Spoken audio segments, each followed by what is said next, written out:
이보시오, 정신 차려보시오! 여기서 죽으면 개죽음이요! 갈대숲 사이로 창백한 손이 보였다. 물먹은 치마는 족쇄처럼 무거웠다. 덕수는 급히 해진 도롱이를 벗어 여인을 덮었다. 여인이 거친 기침과 함께 진흙물을 토해내자 비릿한 긴장감이 돌았다. 몰래 부엌 지푸라기 위에 눕히고 부싯돌을 쳤다. 순간 불꽃에 비친 이마에 시퍼런 멍자국. 단숨한 사고가 아니었다. 덕수는 직감적으로 문빗장을 걸어 잠갔다. 세상은 신분 없는 자의 선행을 의심부터 하기 마련이죠. 당신이라면 이 위험한 비밀을 지키시겠습니까? 아니면 좋아요 하나로 덕수의 편에 서서 댓글로 응원해 주시겠습니까? 덕수는 아궁이 깊숙이 마른 장작을 힘껏 밀어넣었다. 매캐한 연기가 피어오르다 이내 시뻘건 불길이 되어 타올랐다. 방바닥으로 온기가 퍼져나갔지만 여인의 떨림은 멈추지 않았다. 퉁퉁 부어오른 발목은 시퍼렇게 멍이 들어 보기만 해도 욱신거렸다. 덕수는 차가운 물수건을 비틀어 짜내어 열이 오른 판보 위에 조심스레 얹었다. 차가운 기운에 여인의 미간이 고통으로 찌푸려졌다. 밤이 깊어지자 허기가 뱃속을 날카롭게 긁어댔다. 찌그러진 솥을 걸고 좁쌀 한 줌과 물을 부었다. 얼마 지나지 않아 소뚜껑 틈으로 하얀 김이 모락모락 피어오르기 시작했다. 덕수는 젖은 저고리를 말리려다 옷깃 안쪽에 묵직하게 잡히는 무언가를 발견했다. 조심스레 뜯어보니 기름 먹인 종이에 겹겹이 쌓인 서찰과 작은 옥도장이 나왔다. 도장에 새겨진 박으라는 글자를 본 덕수의 눈동자가 흔들렸다. 그는 잠시 망설이다가 부엌 구석 낡은 뒤주 깊숙한 곳에서 자신만이 간직해오던 낡은 나무 상자를 꺼냈다. 그 안에는 불에 그을린 또 다른 호패 하나가 잠들어 있었다. 덕수는 여인의 도장을 자신의 호패 옆에 나란히 숨기며 긴 한숨을 내쉬었다. 동병상련의 아픔이 가슴을 찔렀다. 거친 손끝이 사시나무 떨듯 떨려왔다. 잊으려 애썼던 과거의 참혹한 기억이 아궁이 불길처럼 눈앞에서 일렁거렸다. 누가 보면 큰일 날 물건이 여기 있었구만. 낮게 읊조리는 목소리가 불안하게 흔들렸다. 여인이 고통스러운 듯 얕은 신음을 흘리며 몸을 뒤척였다. 덕수는 놀란 가슴을 쓸어내리며 다시 솥뚜껑을 열고 국자를 휘저었다. 좁은 토방 안은 조 끓는 구수한 냄새와 비에 젖은 흠내, 그리고 알 수 없는 비릿한 긴장감으로 가득 찼다. 덕수는 땀에 젖은 여인의 창백한 얼굴을 수건으로 닦아주었다. 고운 얼굴에 서린 깊은 그늘이 예사롭지 않았다. 이 여인 또한 자신처럼 목숨을 걸고 숨겨야 할 사연이 있음을 본능적으로 짐작했다. 아궁이 속 불꽃이 춤을 추듯 격면의 그림자를 어지럽게 흔들었다. 품속의 종이가 심장 바로 위에서 불더미처럼 뜨겁게 달아올랐다. 이 종이 한 장이 덕수의 목을 죄 수도 있다. 희뿌연 새벽빛이 찢어진 문풍지 틈을 비집고 들어왔다. 덕수는 식은 땀에 젖은 여인의 머리카락을 조심스레 정리했다. 그때 엉킨 머리칼 속에서 무엇인가 툭 하고 떨어져 바닥을 굴렀다. 맑고 날카로운 소리가 좁은 방 안을 울렸다. 옥비녀였다. 비녀 끝에 정교하게 새겨진 봉황 조각은 시골 장터의 조잡한 물건과는 격이 달랐다. 여인의 품속에서는 묘한 형내가 배어있는 끈 조각까지 딸려 나왔다. 끊어진 봉인 끈 끝자락에 붉은 연지 자국이 선명했다. 어스름한 새벽빛 아래서 그것은 마치 금방이라도 뚝뚝 떨어질 듯한 핏자국처럼 보였다. 덕수의 손끝이 파르르 떨렸다. 이것은 단순한 폐물이 아니었다. 궁궐이나 고관 대적의 집안에서나 볼 법한 피비린내 나는 권력 다툼의 증거물임이 분명했다. 이건 사람을 살릴 수도 죽일 수도 있는 물건이다. 덕수는 황급히 비녀와 끈을 무명 헝겊에 겹겹이 쌌다. 부엌으로 뛰쳐나가 어두운 구석에 놓인 깨진 항아리 뒤편 깊숙한 곳에 그것들을 밀어넣었다. 누구의 눈에도 띄어서는 안 될 위험한 물건이었다. 방으로 돌아오니 여인이 힘겹게 눈꺼풀을 들어올리고 있었다. 휑한 눈동자가 멍하니 천장에 석가래를 훑었다. 아무것도 기억나지 않습니다. 여기가 어딥니까? 목소리는 쇠를 긁듯 갈라졌지만 흔들리는 눈빛에는 본능적인 공포가 살아 있었다. 덕수는 차마 대답하지 못하고 입술을 굳게 깨물었다. 그때 담장 너머 오물가에서 안악들의 웅성거리는 소리가 바람을 타고 넘어왔다. 낯선 발자국에 대한 수군거림이었다. 덕수의 심장이 쿵 하고 내려앉았다. 피 같은 연지 자국이 묻은 끈. 이 위험한 물건의 주인이 나타난다면 과연 덕수는 무사할 수 있을까? 머리를 감싸진 여인의 가냘픈 어깨가 심하게 떨렸다. 잃어버린 기억을 억지로 끄집어내려 할수록 머릿속에 깨질 듯한 고통만 밀려왔다. 식은땀을 흘리는 여인을 보며 덕수는 혀를 찼다. 그는 여인에게 분이라는 가명을 지어주었다. 어디서나 들을 법한 흔해 빠진 이름이어야 이웃의 의심스러운 눈길을 피할 수 있었다. 겨울이 깊어질수록 쌀독바닥이 드러나기 시작했다. 바가지가 독바닥을 긁는 소리가 빈 뱃속처럼 공허하게 울렸다. 덕수는 끼니를 반으로 줄이고 물로 배를 채웠다. 그 모습을 지켜보던 분이가 미안한 마음에 퉁퉁 부은 발을 절뚝임에 일어나 집안일이라도 거들려 했다. 찢어진 문풍지 틈으로 황소바람이 들이닥쳐 방바닥에 온기를 식혔다. 덕수는 서둘러 지푸라기를 덧대어 찬바람을 막았다. 구석에 앉아 콩을 골라내는 분이의 손끝이 야무졌다. 썩은 콩을 쳐내는 솜씨가 예사롭지 않았다. 기억은 잃었어도 몸에 밴 기품과 솜씨는 그대로였다. 기억이 안개 속에 있는 듯 희뿌였습니다. 덕수는 집신꾸러미를 어깨에 메고 장포로 나갈 채비를 서둘렀다. 밖에서 누가 불러도 절대 문을 열어주지 말라고, 인기척도 내지 말라고 몇 번이나 신신당부했다.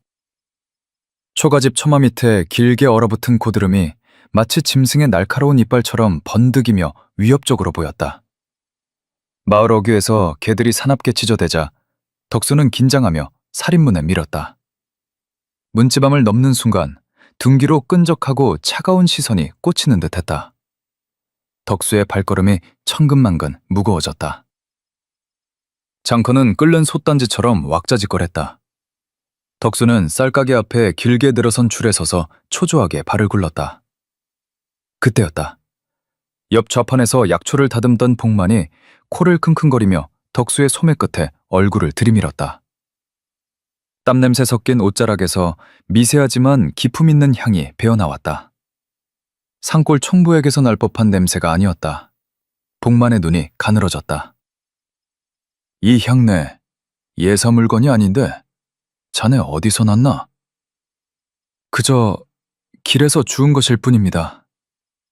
덕수는 화를짝 놀라 옷깃을 여미며 뒷걸음질 쳤다. 그것은 귀한 치명이었다. 대갓집 안방마님들이나 쓰는 물건을 숫쟁이가 풍기고 다니니 의심을 살만했다. 복만의 집요한 시선을 피해 덕수는 급히 침선장 화진의 포목점으로 숨어들었다. 그는 주위를 살피고는 품속에서 천에 쌓인 조각을 슬쩍 내보였다. 새벽에 주운 옥비녀의 파편이었다. 화진이 바느질하던 손을 멈추고 조각을 집어들었다. 그녀의 눈빛이 날카롭게 빛났다. 매끄러운 결은 관아에 납품되는 최고 장인의 솜씨가 분명했다. 덕수는 침을 꿀꺽 삼키며 만약 관아에 끌려가게 된다면 이 물건이 위조가 아님을 밝혀줄 수 있는지 물었다. 화진은 비녀 조각을 단단히 쥐어 보이며 비장하게 고개를 끄덕였다. 장인의 자존심을 건 무언의 약속이었다. 덕수는 쌀 한 대박과 자투리천을 품에 안고 도망치듯 장터를 빠져나왔다. 장터 입고 갓을 깊게 눌러 쓴 낯선 사내가 덕수의 급한 뒷모습을 유심히 눈으로 쫓았다. 덕수의 등줄기에 서늘한 소름이 돋았다. 그는 심장이 터질 듯 두근거려 골목길을 돌아 집으로 내달렸다. 손에 쥔 쌀자루가 생명줄인 양 무겁고 한편으로는 목을 조이는 밧줄처럼 느껴졌다. 오늘 확보한 증인들이 훗날 썩은 동아줄이 될지 그를 살릴 동아줄이 될지는 하늘만이 알 일이었다.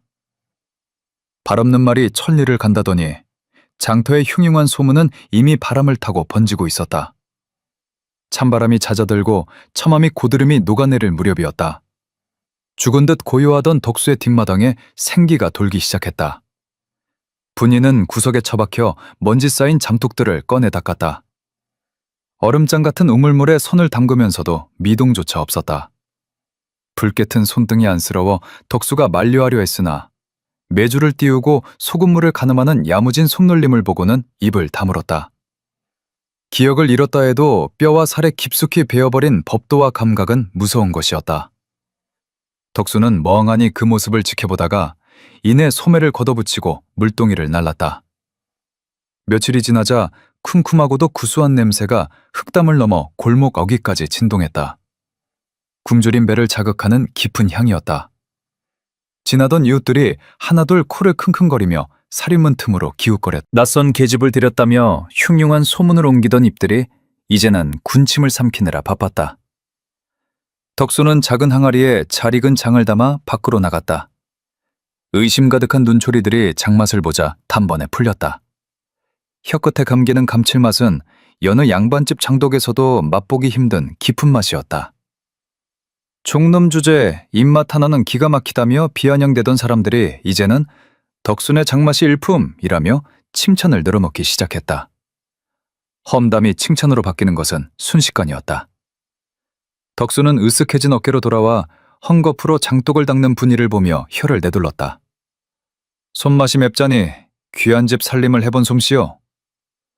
분이는 옅은 미소를 지을 뿐 말이 없었다. 덕수는 장을 조금씩 팔아 바닥난 쌀독을 채우고 약재를 구해 정성껏 타려 먹였다. 더운 밥이 들어가고 약기운이 돌자 분이의 붓기가 눈에 띄게 빠지기 시작했다. 퉁퉁 부었던 얼굴선이 드러나고 뽀얀 피부가 제 빛을 찾자 덕수의 가슴이 철렁 내려앉았다. 오똑한 콧날과 우아한 눈매는 거친 일을 하던 산골 안악의 것이 결코 아니었다. 평범한 교수가 아님을 확신할수록 덕수는 더욱 조심스러워졌다. 행여나 누가 볼세라 분이가 마당에 나갈 때면 낡은 쓰개치마를 깊게 눌러 쓰게 했다. 품속 깊이 숨긴 호적 조각과 부엌 구석 깨진 하마리 틈의 옥비녀가 자꾸만 머릿속에 떠올라 등골이 서늘했다. 장독대 위로 따스한 오후 햇살이 쏟아져 내렸다. 반질거리는 항아리들이 평온하게 빛나고 마당에는 구수한 밤냄새가 감돌았다. 잠시나마 찾아온 이 평화가 꿈만 같았다. 허나 너무나 고요하여 오히려 숨통은 조여왔다.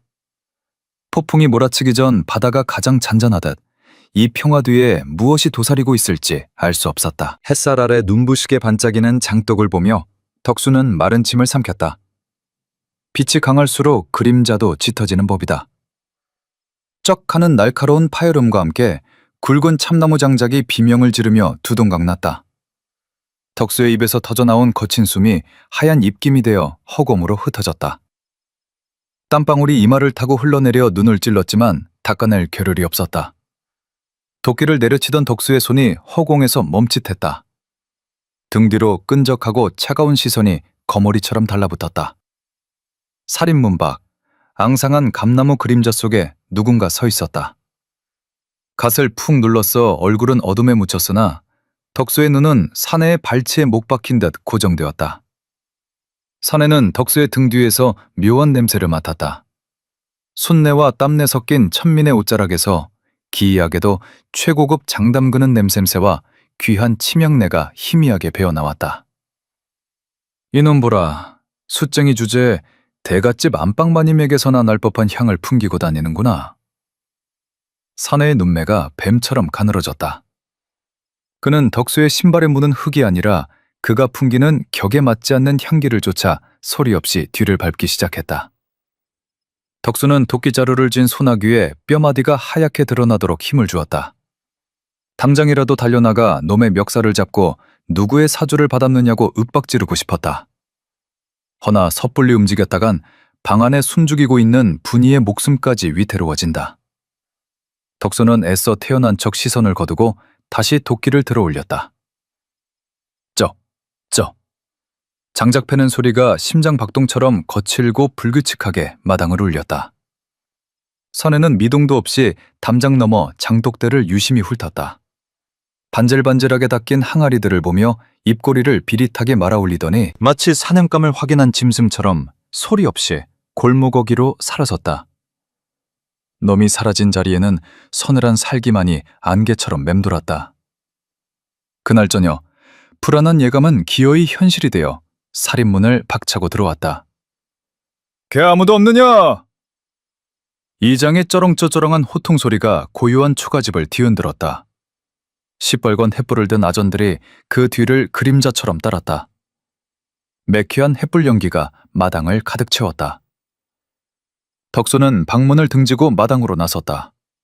횃불의 붉은 그림자가 덕수의 굳은 얼굴 위에서 춤을 췄다. 이장은 헛기침을 하며 품에서 꼬깃꼬깃한 종이 한 장을 꺼내들었다. 관아에 익명의 투서가 들어왔다는 핑계였다. 이장의 눈초리가 먹이를 노리는 뱀처럼 번들거렸다. 네 놈이 양반대 규수를 납치했다는 말이 돌더구나. 숨겨둔 계집을 대놓고 돈을 뜯어낼 심산이냐? 덕수의 눈동자가 심하게 흔들렸다. 마른 침을 삼키며 억울함을 호소하려 입을 뗐으나 옆에 있던 아전 하나가 코웃음을 치며 두툼한 장부를 펼쳤다. 먹을 잔뜩 머금은 붓이 종이 위를 거칠게 달렸다. 김덕수라는 이름 석자가 죄인 명구처럼 시커멓게 박혔다. 쓱, 쓱. 붓끝이 거친 종이를 긋는 소리가 마치 덕수의 목을 조이는 새끼줄 소리처럼 귓가에 윙윙거렸다. 천만의 말씀입니다. 제 놈이 어찌 감히 그런 짓을 벌이겠습니까? 이건 명백한 모함입니다. 억울합니다. 아전은 대꾸도 없이 장부를 탁 덮었다. 내일 날이 밝는 대로 관하로 출두하여 진위를 밝히라는 차가운 통고만 남긴 채 그들은 뒤도 돌아보지 않고 나갔다. 멀어지는 햇불 불빛이 어둠 속에서 짐승의 혀처럼 날름거렸다. 쾅 하고 대문이 닫히는 소리가 천둥처럼 크게 들렸다. 덕수는 그 자리에 털썩 주저앉았다. 무릎에 힘이 풀려 도저히 일어설 수가 없었다. 방 안에서는 숨소리조차 들리지 않았다. 문틈으로 새어나오는 미세한 떨림만이 분이 또한 공포에 질려 있음을 말해줄 뿐이었다. 진흙 묻은 신발이 남긴 흔적은 결국 덕수의 숨통을 조여오는 올가미가 되어 돌아왔다. 장독대에 비친 달빛마저 칼날처럼 차가웠다. 자유가 위태로워진 덕수는 뜬 눈으로 밤을 지새웠다. 어둠 속 벽에 걸린 도끼날만이 시퍼렇게 빛나고 있었다. 이튿날 아침 관아의 포졸들이 들이닥쳐 살인문을 박살낼 듯 걷어찼다. 마당에 던져진 출두 명령서 위로 흙먼지가 자욱하게 피어올랐다. 구겨진 종이에는 유괴 및 강도라는 끔찍한 죄목이 시커먼 먹글씨로 선명하게 박혀 있었다. 덕수는 당황하여 허둥대지 않았다. 그는 붓을 잡으려던 손을 거두고 대신 품속 깊은 곳을 묵직하게 눌러보았다. 심장이 뛰는 바로 그 자리에 새삼을 뒤집을 옥비녀와 서찰이 무사히 숨겨져 있었다. 덕수의 눈빛에 서린 결의는 그 어떤 글귀보다도 무거웠다. 이 침묵과 품속의 증거만이 훗날 놈들의 거짓을 찢어밟길 유일한 칼날이 될 것이었다. 먹냄새가 채 마르기도 전에 성남 포졸들이 덕수의 어깨를 거칠게 밀쳤다. 붓이 바닥으로 굴러떨어지며 검은 자국을 남겼다. 덕수는 비틀거리면서도 미리 준비해둔 찢어진 호적 조각과 증거물을 품속 깊은 곳에 찔러 넣었다. 이 종이 뭉치가 심장 가까이 있다는 사실만이 그를 버티게 했다. 방구석에는 여인이 이불을 뒤집어 쓴 채 사시나무 떨듯 떨고 있었다. 덕수는 여인을 향해 고개를 끄덕이며 눈짓으로 안심하라는 신호를 보냈다. 반드시 살아서 돌아오겠다는 무언의 굳은 약속이었다. 내일 오시게. 내 발로 갈 테니 이 줄 푸시오. 잔말 말고 따라오라. 죄인은 말이 없다. 거친 삼배 포순줄이 덕수의 손목을 옥죄어 파고들었다. 살점이 쓸리고 피가 배어나오는 고통에도 그는 비명 한 번 지르지 않고 입술을 꽉 깨물었다. 끌려가는 덕수의 등기로 마을 사람들이 웅성거림 속에 구름처럼 몰려들었다. 개들이 사납게 지저대고 아이들이 겁에 질려 울음을 터뜨렸다. 그 소란스러운 군중 틈, 갓을 깊게 눌러쓴 사내씨 사내가 입꼬리를 비틀며 비열한 웃음을 흘리고 있었다. 그자의 눈빛은 이미 덕수를 형장의 이슬로 사라질 죽은 목숨 취급하고 있었다. 덕수는 지나는 이웃에게 급히 고개를 돌려 소리쳤다. 북만과 화진에게 관아뜰에서 만나자는 전가를 전하라. 다급히 외쳤다. 하늘은 금방이라도 눈 폭풍이 쏟아질 듯 잿빛으로 낮게 내려앉아 세상을 짓눌렀다. 차가운 칼바람이 덕수의 헝클어진 머리카락을 사정없이 때렸다. 머릿속에는 오직 하나, 살아서 이 더러운 누명을 벗기고 진실을 밝히겠다는 생각뿐이었다. 문설주에 적힌 먹글씨가 덕수의 등뷰에서 묵묵히 그를 배웅했다. 기록된 시간은 과연 덕수의 목숨을 구할 알리바이가 되어줄 것인가? 이 밤이 지나면 누군가는 파멸하고 누군가는 살아남을 것이다. 칠흑 같은 어둠이 내려앉은 방 안, 분이는 숨소리조차 죽이며 조심스레 몸을 일으켰다. 자신 때문에 생명의 은인인 덕수마저 벼랑 끝으로 내몰 수는 없었다. 그녀는 떨리는 손으로 작은 붓짐을 메고 문지방을 향해 기어갔다. 집신이 마른 흙바닥을 스치며 사각거리는 미세한 소리를 냈다. 그 찰나의 소음에 잠든 척하고 있던 덕수가 벌떡 일어나 문을 가로막았다. 투박한 손이 문고리를 잡으려던 분이의 가냘픈 손목을 낚아챘다. 덕수는 말없이 품속 깊이 숨겨두었던 헝겊 뭉치를 꺼내 그녀의 눈앞에 들이밀었다. 희미한 달빛을 받아 서늘하게 빛나는 옥비녀였다. 가야 해요. 저 때문에 당신까지 죽습니다. 나가면 둘 다 죽소. 이 비녀를 보시오. 기억해야 하오. 비녀를 받아든 분이의 손끝이 격렬하게 떨렸다. 차가운 옥에 감축이 닿는 순간 머릿속에 벼락을 맞은 듯 하얗게 전멸했다. 날카로운 비명소리, 깨지는 도자기, 그리고 붉은 서늘이 낭자한 대청마루가 환영처럼 눈앞에 펼쳐졌다. 쓰러지는 아버지의 처참한 뒷모습이 뇌리에 박혔다. 분이는 머리를 감싸주며 바닥으로 무너져 내렸다. 손끝에서 시작된 전율이 온몸을 휘감아 심장을 옥죄었다. 고통 섞인 신음과 함께 뜨거운 눈물이 볼을 타고 흘러내렸다. 닫혀있던 기억의 문이 억지로 열리며 감당하기 힘든 진실이 쏟아져 나왔다. 덕수는 오열하는 분이를 부축해 구석에 앉히고는 날이 선 부엌칼을 집어들었다. 문틈으로 바깥 동태를 살피는 그의 눈매가 매섭게 변했다. 살인문 밖 어둠 속에는 갓을 쓴 사내의 수하들이 굶주린 짐승처럼 집을 포위하고 있었다. 놈들은 숨소리조차 죽인 채 사냥감이 제 발로 걸어 나오기만을 기다리고 있었다. 긴장감이 팽팽한 활시위처럼 당겨졌다.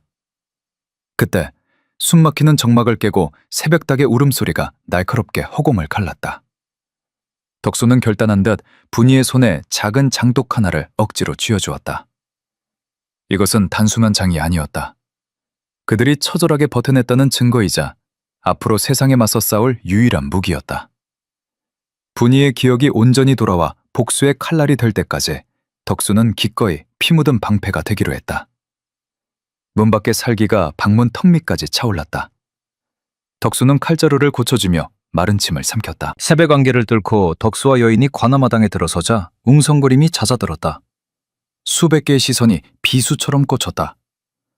대청마루에 앉은 판관의 위압적인 목소리가 마당을 울렸다. 죄를 추궁하는 서슬퍼런 호통에 마당의 공기가 얼어붙었다. 저 여자는 사기꾼이고 저놈은 한패요. 당장 쳐넣으시오. 갓쓴 사내가 튀어나와 핏대를 세우며 소리쳤다. 군중들이 사내의 말에 동요하며 덕수를 향해 손가락질을 해댔다. 진실은 권력 앞에서 종이장처럼 구겨지기 쉬웠다. 허나 냄새와 솜씨는 결코 거짓말을 하지 않는다. 덕수는 침착하게 복만을 증인으로 내세웠다. 복만은 여인의 옷자락 냄새를 깊게 맡고는 고개를 조아렸다. 시전에서도 구하기 힘든 최상급 치명이라는 증언이 터져나왔다. 이어 화진이 나서서 여인의 옷과 비녀가 관아 납품용 진품임을 만천하에 확인해 주었다. 사내의 얼굴이 당황으로 불그락푸르락해지며 식은땀이 비오듯 흘렀다. 덕수는 나무쟁반 위에 피 묻은 끈과 비녀 조각을 차례로 올려놓으며 판관을 똑바로 음시했다. 증거물들이 햇빛을 받아 서늘하게 빛났다. 이 향은 거짓말을 못합니다, 나으리. 직접 맡아보시지요. 판관이 사내를 노려보며 호통쳤다. 빚쟁이 집안이라면서 어찌 이 귀한 향을 아느냐는 일갈에 사내는 입을 다물었다. 그때 여인이 품에 안고 있던 장독 뚜껑을 조용히 열었다. 그윽하고 깊은 장냄새가 순식간에 관아뜰을 가득 채웠다. 사람들은 여인의 기품 있는 모습과 명백한 증거들 앞에서 숨을 죽였다. 사내의 거짓말은 햇빛 아래 드러난 얼음처럼 허무하게 녹아내리기 시작했다. 허나 쥐도 막다른 골목에 몰리면 고양이를 무는 법. 사내가 궁지에 몰리면 무슨 짓을 할지 모른다. 판관의 쩌렁쩌렁한 호통이 관아마당을 뒤흔들었다. 서리가 펼쳐둔 장부를 탁 내리치며 사내를 배랑 끝으로 몰아세웠다. 사내의 이마에서 식은땀이 비오듯 흘러내려 가끈을 적셨다. 눈동자가 불안하게 흔들리며 퇴로를 찾았으나 사방은 포졸들의 창끝으로 막혀 있었다. 네 놈이 빚을 받으러 갔다는 그 댁이 도대체 어디냐? 당장 대지 못할까? 다급해진 사내가 뒷걸음질 치며 헛말을 내뱉었다. 그 댁 뒷문으로... 말실수였다. 관아 뒷길과 통하는 뒷문은 오직 좌의정 대감댁뿐이었다. 판관의 눈매가 매섭게 번뜩였다. 눈짓 한 번에 포졸들이 굶주린 늑대처럼 사내를 덮쳤다. 억센 소나기에 제압단한 사내의 소매 안쪽에서 묵직한 물건들이 와르르 쏟아졌다. 검붉은 피가 말라붙은 단도와 진흙이 덕지덕지 묻은 천조각이었다. 화진이 천조각을 보더니 비명처럼 소리쳤다. 그것은 자객들이 은밀히 주고받는 표식이었다. 그 순간 멍하니 서 있던 여인의 눈에 총기가 돌았다. 뒷문이라는 단어 하나가 굳게 닫혀있던 기억의 빗잠을 부수었다. 여인은 털썩 무릎을 꿇고 엎드려 오열했다. 자신이 습격받은 좌의정의 딸임을 만천하에 고했다. 저자를 포박하라. 낱낱이 밝혀질 것이다. 명령이 떨어지기 무섭게 덕수의 손목을 파고들던 굵은 새끼줄이 툭 끊어졌다. 바닥에 힘없이 떨어진 줄 위로 흙먼지가 일었다. 자유가 된 덕수의 손목에는 피가 안 통할 정도로 조여졌던 시뻘건 줄자국이 훈장처럼 선명했다. 숨죽이던 군중들이 일제히 탄성을 지르며 박수를 쏟아냈다. 사내는 짐승 같은 비명을 지르며 질질 끌려나갔지만 아무도 귀를 기울이지 않았다. 덕수는 욱신거리는 손목을 감싸지며 여인을 바라보았다. 안도의 한숨이 길게 터져나왔다. 서슬퍼런 심판장 같던 관아마당에 비로소 따뜻한 볕이 들기 시작했다. 진실은 명명백백히 밝혀졌으나 그들이 감내해야 했던 고통의 상처는 깊고 쓰렸다. 모든 진실이 밝혀지자 덕수는 품 안에서 낡은 나무 상자를 꺼냈다. 그 속에는 여인의 옥도장과 함께 오랫동안 빛을 보지 못한 덕수의 호패가 놓여 있었다. 판관이 호패에 적힌 이름을 보고 놀라움을 금치 못할 때 관아 밖에서 좌의정 대감의 파발마가 도착했다. 억울하게 역모로 몰렸던 덕수 가문의 신원을 회복하고 딸을 살린 은공을 치어야 한다는 사면 문서가 전달되었다. 비로소 닫혀있던 운명의 빗장이 풀리며 관아 마당 위로 따스한 봄볕이 쏟아져 내렸다. 면천을 넘어 양관의 신분을 되찾은 덕수의 머리 위에 낡은 패랭이 대신 반듯한 갓이 씌워졌다. 기억을 온전히 찾은 아씨는 아버지께 눈물로 청하여 덕수와의 혼인을 허락받았다. 혼례식 날 초가집 마당에는 따뜻한 국밥 냄새와 이웃들의 웃음소리가 가득 찼다. 혼례상 한가운데에는 옥비녀와 낡은 호적 조각이 나란히 놓여 그간의 고난을 증명했다. 두 사람은 처음 만났던 시냇가 쪽을 향해 잠시 묵념을 올리며 죽음의 문턱을 함께 넘었던 순간을 기렸다. 장독대는 이제 마을 최고의 장맛을 내는 명물로 자리 잡아 문전성시를 이루었다. 그대의 지혜가 내 생명을, 나의 기억이 그대의 이름을 되찾았군요. 이제 다시는 숨지 않고 살겠습니다. 두 사람은 서로를 마주보며 고난이 맺어준 질긴 인연에 감사했다. 세상은 돌고 돌아 제자리를 찾았고 그 과정의 흉터는 빛나는 훈장이 되었다. 상처 없는 삶은 없으나 치유하는 힘은 결국 사람에게 있었다. 매섭던 겨울바람이 잦아들고 봄 기운이 초가지붕 위로 아지랑이처럼 피어올랐다. 그들의 앞날에 꽃길만 펼쳐질까? 혹시 이 이야기에 여운이 남는다면 따뜻한 마음을 담아 댓글 한 줄 부탁드립니다.